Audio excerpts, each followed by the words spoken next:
Agora a gente vai bater um papo com ele, o Davi Hazarrave, ele que é head de renda variável da Lotus Capital, já está aqui para poder participar com a gente. Davi, muito obrigado por estar aqui, por ter aceito o nosso convite, mais uma vez fazendo esse fechamento de mercado aqui conosco. Muito boa tarde para vocês, muito boa tarde para o telespectador. E a gente vem aí tentando decifrar um pouquinho desse mercado que tá zero fácil, né, pessoal?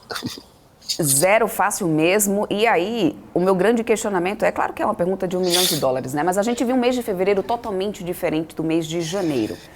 Primeiro eu queria entender, no seu ponto de vista, na tua avaliação, quais foram os grandes obstáculos, o que mais atrapalhou realmente a Bolsa nesse mês de fevereiro e mais, a gente corre o risco de ver um repeteco aí, uma dobradinha nesse mês de março? Eu pergunto isso porque se a gente olhar o cenário político, por exemplo, as incertezas permanecem. Inclusive hoje a gente já teve Arthur Lira ali já sinalizando e afirmando, né, que a base ali no Congresso não é de nenhuma garantia para o governo em exercício. Ou seja, tem uma chance de repeteco na tua opinião, Davi?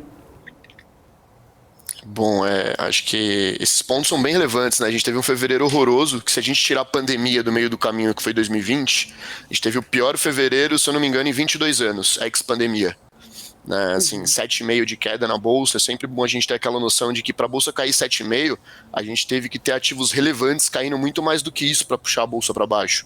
Né? Então, a própria Vale, que vinha assim de vários meses de alta, fechou quase 11 negativo, Petrobras fechou 4 negativo, Bradesco fechando 7 negativo, a própria B3 fechando 18 negativo.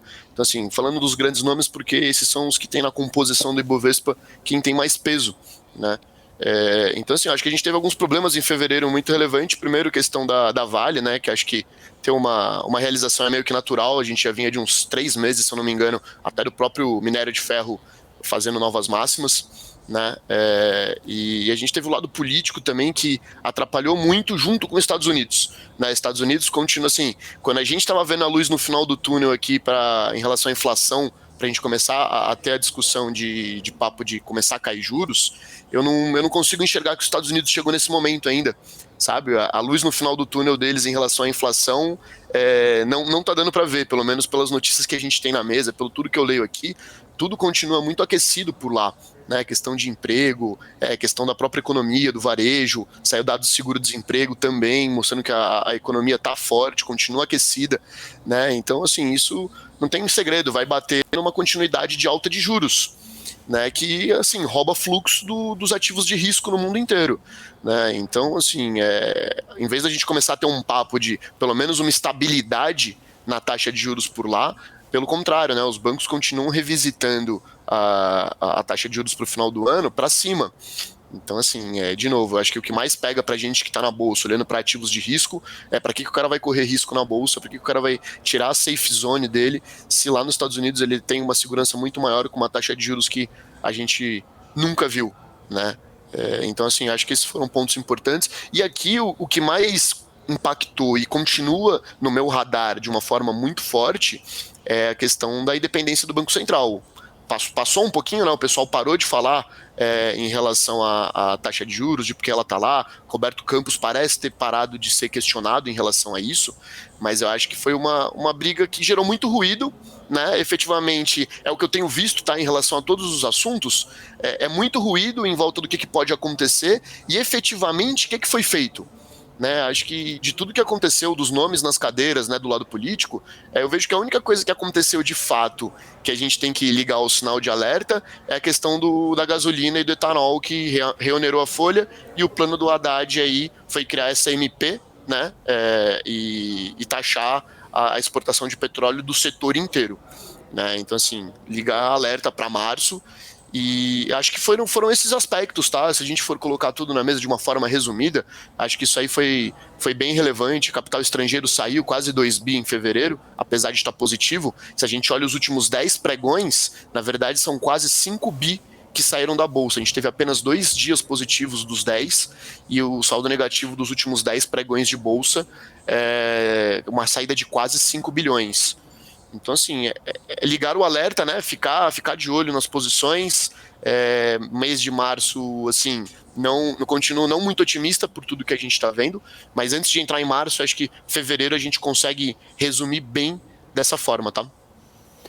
Maravilha, inclusive, destacar a análise do nosso queridíssimo professor Alexandre Cabral, indicando que esse fluxo que está saindo da Bolsa, pelo fluxo cambial também disponibilizado pelo Banco Central, não está saindo da Bolsa, está indo para a renda fixa, está saindo da Bolsa, está indo embora. Ou seja, o capital está saindo do Brasil, não são os 13,75 nos nossos juros que estão atraindo ali os investidores internacionais, esse dinheiro está saindo da Bolsa e está buscando oportunidades em outros mercados. Se a gente viu esse fluxo de dinheiro saindo dos Estados Unidos, saindo da Inglaterra, indo principalmente para países emergentes no primeiro mês desse 2023, agora é o contrário, dinheiro fugindo dos países emergentes. Destaco, claro, o nosso Brasil e voltando às economias mais defensivas, como é o caso dos Estados Unidos. E aí justamente eu gostaria de pegar nesse ponto. Você mencionava para que sair da zona de conforto, para que sair de uma das maiores economias do mundo, oferecendo altas taxas de juros e com uma segurança muito alta. A gente recebeu o Guilherme Zanin da Avenue na semana passada que falou que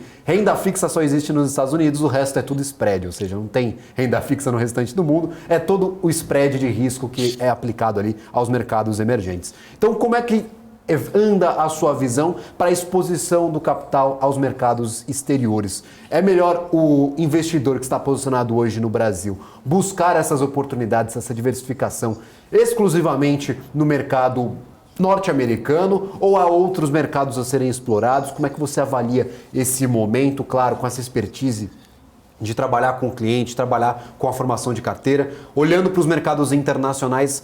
A oportunidade realmente está em aproveitar esse momento dos Estados Unidos com altas taxas de juros ou há outros mercados internacionais a se expor? Ou se for se expor, claro, a China, outros mercados, é melhor ficar no Brasil mesmo, que aqui tem oportunidade de sobra?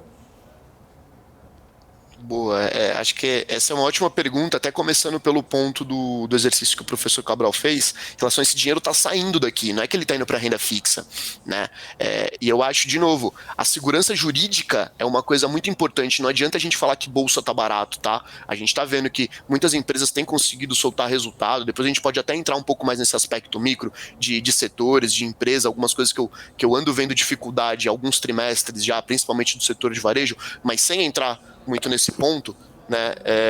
Eu acho que segurança jurídica é o principal. Se você tem 3 meses um governo que já vem com uma canetada via MP para pegar o setor inteiro, uma coisa ali mexendo na caixa da Petrobras. A Petrobras já foi muito penalizada desde que a gente teve a questão da eleição do PT. A gente sabia que isso poderia acontecer, né? Diminuir dividendos, começar a pensar em investimentos do caixa ao invés de distribuir para os acionistas. Mas eu acho que você mexer no setor inteiro é uma coisa que prejudica muito, porque assim, isso respinga em outras coisas, né? Quem são os outros setores que estão dando dinheiro no Brasil? Você olha para as mineradoras, você olha para o agronegócio, né? E assim, que horas que o governo vai precisar de dinheiro, e ao invés de olhar para corte de custo e despesa, que é o que o governo atual gosta muito de fazer, ele gosta de ir no top line, né? Vamos aumentar a receita. Pô, pra gente aumentar a receita, que setor que tá dando dinheiro? A gente já viu isso várias vezes no passado, né? E o pior de tudo é a forma como é feita, né? De um dia para o outro você tem a caneta realmente para fazer uma medida provisória que te faz taxar o setor. Então, assim, eu acho que existe um medo, tá? Respondendo bem direto a sua pergunta, a saída de capital não tem ido para renda fixa porque não adianta nada a gente baixar a taxa de juros no curto prazo na marra e a gente vê a nossa curva de juros lá na frente empinando, né? Porque a gente tem os juros é negociado em vários vértices, né? Acredito que muitos de vocês saibam, mas assim, você tem o DI para 23, 25, você tem o DI até sendo negociado em 2030. E é quanto efetivamente o mercado está colocando dinheiro na mesa, apostando naquela taxa de juros lá. Então assim, o que adianta você tirar um 13,75 para ir para um 11 esse ano na marra, sendo que a gente já viu isso no governo do passado de uma manteiga, né? E os juros futuro abrir para 14 ou perto disso, né? Tem muita curva aí lá da frente, 13,80, 13,75. Assim, é complicado. Então, de novo, questão de realocação, questão de decisão de onde você vai deixar seu dinheiro, primeira coisa que o estrangeiro olha, assim, a gente sabe que a bolsa tá barata, e a gente como especialista do lado de cá, vocês como consumidores de conteúdo do lado de vocês também, a bolsa tá barata já faz muito tempo, a gente já tá falando isso tem muito tempo, né? E aí vira aquela brincadeira, pô, o barato que continua barato, né? Ou o barato que vai ficando cada vez mais barato. Então, assim, as decisões de alocações, o stock picking agora, você decidir onde você vai colocar o seu rico dinheirinho, é muito importante, né? Você ter uma figura de um profissional que vai te ajudar a tomar essa decisão, eu acho que é muito relevante. Mesmo que você conheça muito de mercado, você estudou, você ter alguém para te dar uma segunda opinião, às vezes a gente fica tão fissurado num case, né? Fala, pô, isso aqui não tem como dar errado. Que é bom você ter quem não gosta, você ler quem não gosta para abrir o seu olho. Né, fala, pô, isso aqui, cara, você gosta muito, concordo com você, mas tem esses outros pontos que você não viu, tá? Então, assim, tudo isso para falar que eu teria cautela nesse momento, depois de ver um fevereiro difícil, depois de ver o estrangeiro tirando dinheiro do Brasil, literalmente. Esse papo do Banco Central eu acho que pode continuar, apesar da aquietada que deu aí nas últimas semanas, né? Mas eu teria um pezinho no câmbio aí. Tá, eu teria, quem não tem um pezinho no dólar, mas subiu, chegou a bater R$5, 5,10, tá no 5,30, para ser honesto, não sei agora quanto tá, mas eu acho que é um estresse muito grande que não veio no câmbio ainda, tá, mas que se a gente continua com esse papo de Banco Central, a gente continua com esse papo de MP, quando tá difícil a sua vida para você ganhar receita, né, eu acho que isso aí pode dar uma bela estressada no nosso câmbio. Então, assim, se eu tivesse que dar uma dica, procure ações que estão ligadas lá fora, mais do que aqui, não depende do mercado doméstico para soltar resultado bom. Isso não quer dizer nada também, porque quando eu tiver que vender bolsa, vai vender bolsa, né? O que eu brinco, o cara recebeu o resgate lá no fundo dele, ele precisa apertar o F9 para vender, assim, ele não vai ficar com muito amor ali, não, ele tem que vender para pagar os cotistas dele. Então, assim, por mais que às vezes a gente escolha uma ação muito boa, o timing é difícil, né? Eu quero até falar de um case aqui mais pro final, mas acho que resumindo é isso, tá, Gabriel? Acho que está muito respaldado, infelizmente, em cima do nosso lado político e nas decisões que estão sendo feitas daqui para frente, né? Acho que o trabalho feito do governo por enquanto, foi colocar os nomes nas cadeiras. Efetivamente, o que foi feito foi muito pouco. É isso que eu começo a ver os pouquinhos das coisas acontecendo e imaginando como que a gente pode estar daqui 6 meses, daqui 1 ano. Maravilha, inclusive você mencionava aí o desempenho da moeda norte-americana, talvez pode dar ainda ter muito espaço para se valorizar. Lembrando, fevereiro foi um ótimo mês para o dólar perdeu valor e pouquíssimo valor, acho que comparado às maiores moedas do mundo, ao real saudita e à moeda húngara. E aí comparado ao euro, ganhou valor em cima do euro, comparado ao ien japonês, ganhou valor em cima do ien japonês, ganhou valor em cima do real, ganhou valor em cima da moeda chinesa. Então, todas as principais moedas do mundo perderam valor em relação ao dólar neste mês de fevereiro. Foi um ótimo mês para o dólar, mas como você bem mencionava, ainda tem um caminho aí a ser trilhado para a moeda e dá para subir mais ainda se a gente comparar ao real brasileiro. Dona Débora Oliveira, temos um grande destaque na Bolsa de Valores de hoje. Temos mesmo, né? eu tô até de olho aqui nessa movimentação, viu? Porque as notícias não param de sair, é sobre a Azul que eu quero falar. Não dá pra gente deixar de falar de Azul hoje, né, o Davi? Porque no final das contas, o papel que já chegou a subir mais de 50%, eu quero trazer, na verdade, até uma provocação, que eu vi no nosso chat na sexta-feira, isso ficou muito na minha cabeça, principalmente depois que eu vi o resultado de Azul hoje. Na sexta-feira teve gente falando no chat assim, não, as aéreas estão falidas, né? Sai dessa porque... Aí a gente, claro, conversou com o Marcos Saravalho, a gente está aqui só para intermediar, eu e o Gabriel Monteiro, né, como analistas, somos bons jornalistas, a gente tem grandes profissionais, como por exemplo você aqui, para trazer realmente uma análise palpável. Bom, na sexta-feira a gente tinha gente falando sobre isso, né, e trazendo esse lado aí, principalmente levando em consideração, é claro, não dá para desconsiderar esse impacto que houve em todo o setor, com a pandemia. É um setor mais difícil, cheio de particularidades, tem a questão do câmbio. Mas aí vem hoje a Azul com esse resultado. Qual que é o recado que fica para você, Davi? Aliás, não só a Azul com resultado, como também a Gol, né, com várias decisões ali que pode realmente favorecer a companhia. Então, qual tem sido o teu olhar para esse setor de aéreas e qual que é o recado que fica com esse resultado da Azul? E vou estender a pergunta, tá, Débora? Por favor. Você mencionava aí os perigos, esse cuidado com o Ibov. Vale a pena, na sua opinião, o mercado está comprando um segmento que tem margens desse tamanho, sempre muito apertado, jogando entre o positivo e o negativo, do câmbio, né? Com todo esse receio do mercado aqui para o Brasil. Vale a pena realmente entrar nesse bonde, entrar em companhias, em segmentos que tem margens tão pressionadas e tantos fatores ali que afetam as suas operações? Aí, claro, fique à vontade para dar uma olhada aí nesse mercado e dar as suas opiniões, por favor. Boa pergunta. Acho que a Débora colocou um dos pontos que eu não olho para o setor, mas eu vou dar o meu comentário, a minha visão em relação ao que está acontecendo hoje. Assim, você tem o câmbio e você não tem só o câmbio, né? Você tem o diesel, né? Não é nem o diesel em si, mas você tem o componente do petróleo ali que, assim, você tem duas coisas no seu custo que você literalmente não controla. Você não controla. Por isso que as margens ficam muito espremidas, porque assim, você não consegue repassar na ponta porque você tem 3 operadoras. Quando eu vou comprar uma passagem de avião, eu honestamente não vou pensando, a TAM é melhor do que a Azul, então eu vou comprar. Não, eu vou no preço, né? Quem que tá com o preço mais em conta. Então, se você tem um aumento de custo e você não consegue repassar isso na ponta, isso faz justamente acontecer o que o Gabriel falou, que é você tem a sua margem comprimidíssima, né? Tanto que teve uma época, não lembro quanto tempo atrás, mas o presidente da Azul virou e falou, faz mais sentido eu parar de operar do que ficar colocando meu avião lá em cima, porque eu tô queimando caixa, eu tô no final do dia perdendo dinheiro, né? Então, assim, isso eu não tô nem comentando que a gente acabou de falar que o dólar pode continuar subindo e não estamos nem considerando o petróleo, mas só do dólar subir já atrapalha o cenário todo, né? Então, hoje, realmente, a Azul chegou a subir 60%, quando eu saí da mesa devia estar subindo uns 40%, mas é aquela brincadeira que a gente faz, né? Tudo que cai 50% para voltar para o mesmo preço tem que subir o dobro. Então, assim, eu nem sei quantos por cento caiu o Azul, porque realmente eu não acompanho, tá? E assim, tá subindo 60%, por quê? Pelo que eu entendi, foi basicamente do acordo com os credores e a empresa vai acabar não precisando entrar em recuperação judicial. Então, o ativo tá ganhando 60% de valor por conta de não entrar em recuperação judicial. Né, assim, você tá dando um benefício da dúvida para uma ação que tem esse setor difícil de operar, né, em momentos como a gente está no atual, vindo de uma pandemia, né? E você tem, sendo muito sincero, vários outros nomes da Bolsa que eu acho que merecem mais atenção do que a Azul.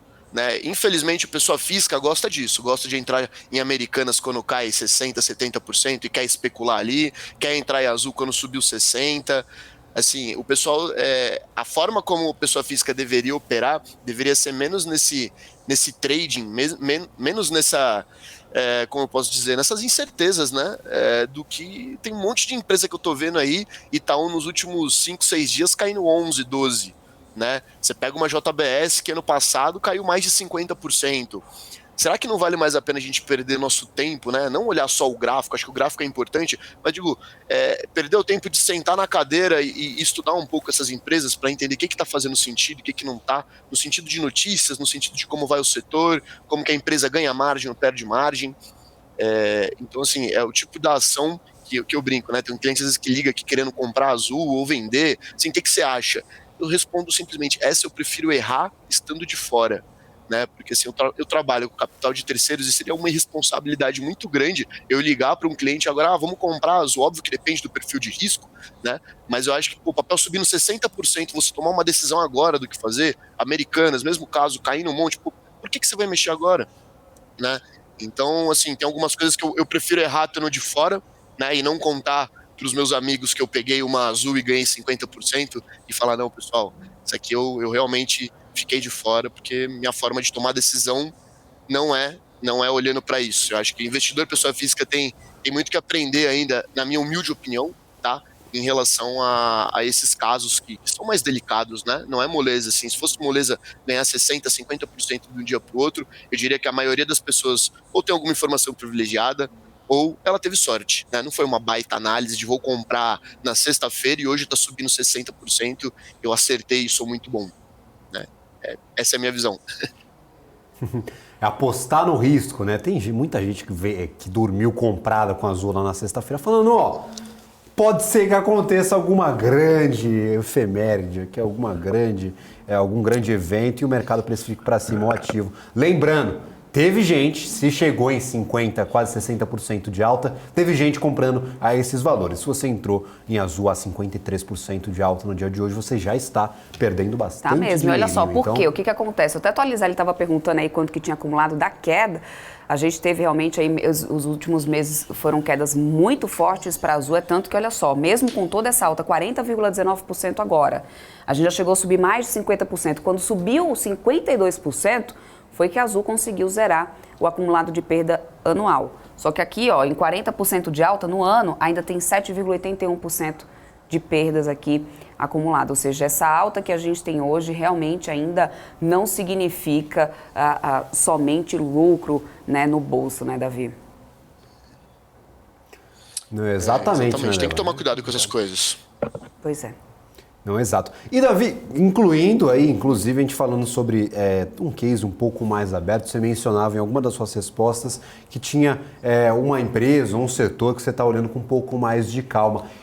Realmente é necessário esse trabalho de escolher muito bem a companhia, ainda mais para a pessoa física que está nos acompanhando agora, escolher as suas posições, tomar as suas decisões, sem tentar acertar muito o timing ali da compra ou da venda do ativo, para a pessoa física que não tem o dia todo para ficar na frente da tela, estudando o tempo todo, tomando decisões consecutivas ali, às vezes 1, 2, 3 decisões no mesmo dia.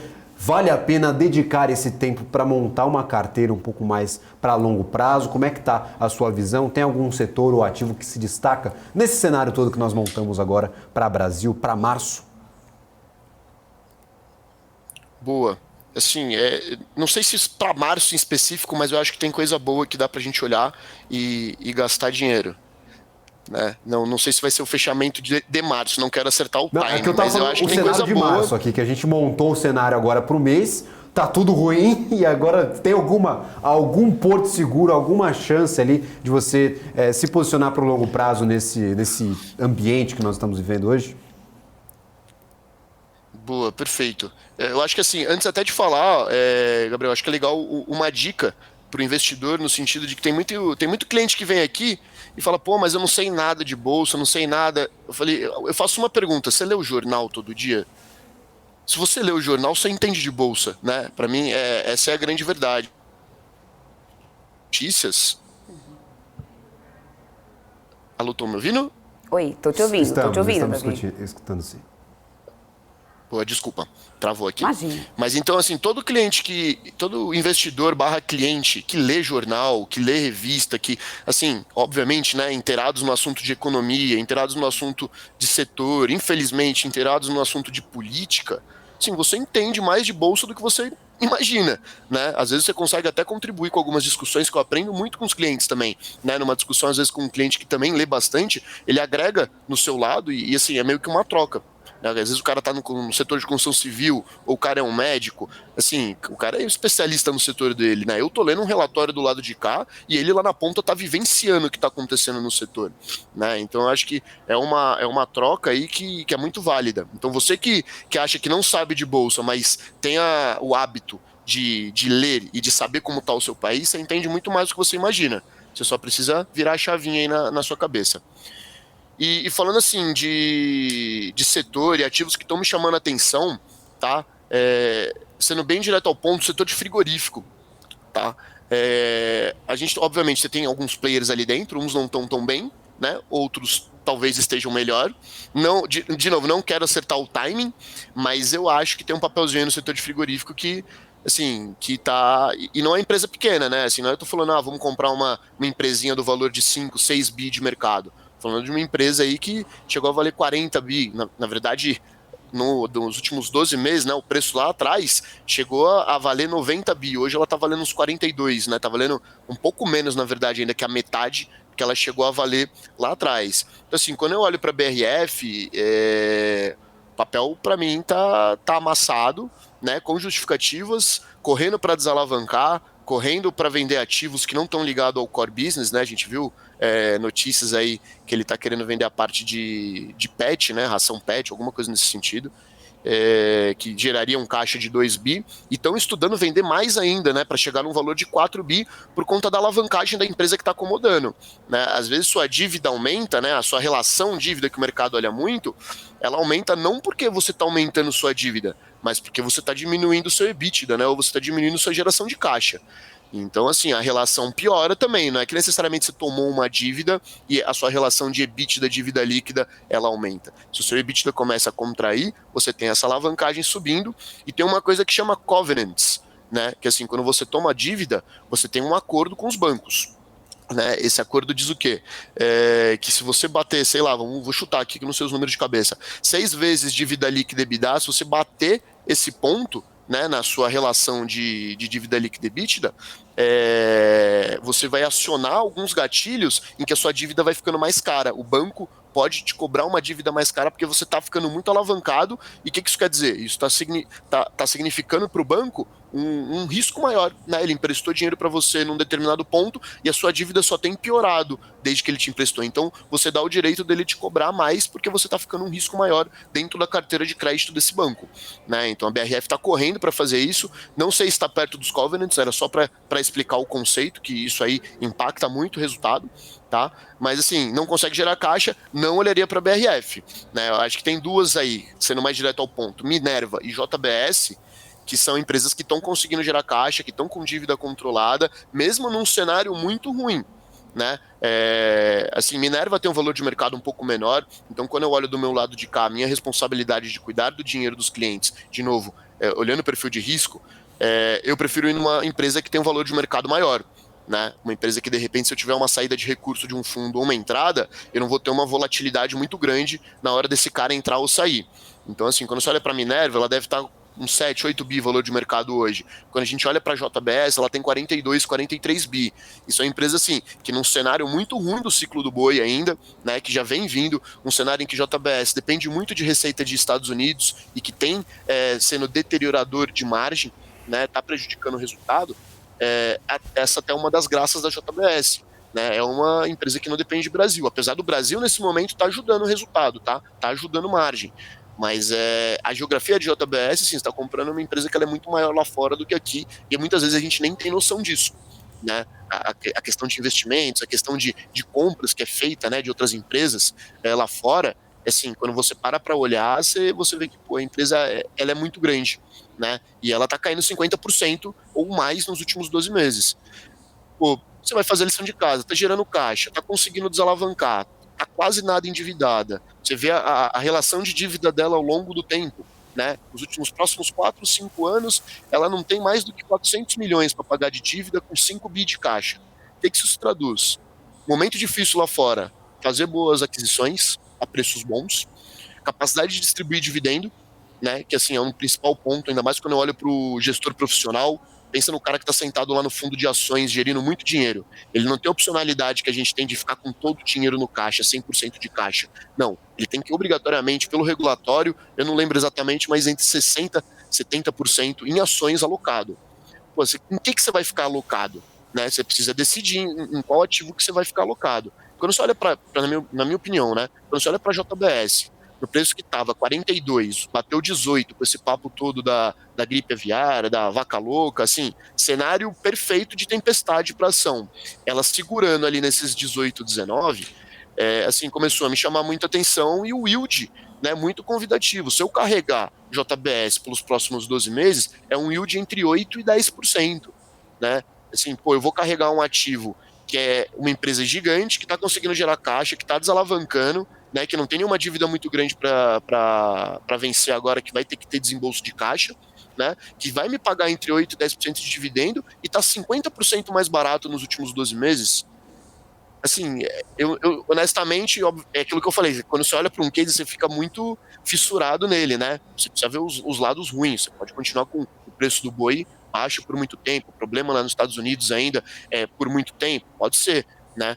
Mas eu acho que com esse yield, com esse carrego favorável que a gente chama, né? É convidativo do jeito que tá, com todas essas outras questões na mesa e eu tenho que decidir onde colocar meu dinheiro, JBS me parece que não vai ficar muito tempo nesse preço que tá, né? Na verdade, hoje já passou os 20, acho que bateu 20,50 e há uns 4 ou 5 dias atrás estava 18,5, 18 alguma coisa, né? Então, assim, prestar atenção, para que você vai para Azul, para que você vai em Americanas, em Magalu, né? Até comentar, pô, o varejo tá assim muito difícil, eu acho um pouco trivial falar que a taxa de juros vai cair no nosso país e o varejo vai melhorar de um dia para o outro. É um desafio. O varejo sempre foi muito desafiador. Você ter estoque, capital de giro, você ter validade nos seus produtos. E quando eu digo varejo, farmacêutica é um varejo. Você tem validade, você tem estoque, né? Vestuário é um varejo, online é um varejo, né? Essa parte de stock, algumas novas que entraram aí, também não tem validade essa parte de imóveis. Legal, show de bola. Talvez você consiga segurar o seu ativo ali sem ele vencer e você ter necessidade de aplicar um desconto muito grande. mas eu acho que não está trivial o setor de varejo no Brasil andar só por conta de taxa de juros. Eu acho que a operação do varejo sempre teve uma dificuldade em si, tá? Que eu não sei se vai ser só essa queda de taxa de juros para o setor melhorar. Então, assim, temos coisas boas na Bolsa que dá para a gente olhar se a gente estudar um pouco, né? E não precisa ficar indo nessas Azul, nessas Magalu, Americanas, que, assim, com uma falta de visibilidade muito grande do que realmente pode acontecer. Maravilha. Davi Harzahav, seja sempre muito bem-vindo aqui na nossa programação. Agradeço imensamente pela conversa de hoje, esses minutinhos dedicados aqui a conversar conosco da BMC News, mas também com todo mundo que está nos assistindo nesse momento. Seja sempre muito bem-vindo, tanto ao nosso fechamento de mercado, mas também aos outros programas aqui da nossa programação. Até mais. Tchau, tchau. Um abraço. Muito obrigado, Débora. Obrigado, Gabriel. Tchau, tchau. Uma ótima tarde para vocês e para os telespectadores. Um grande abraço. Valeu.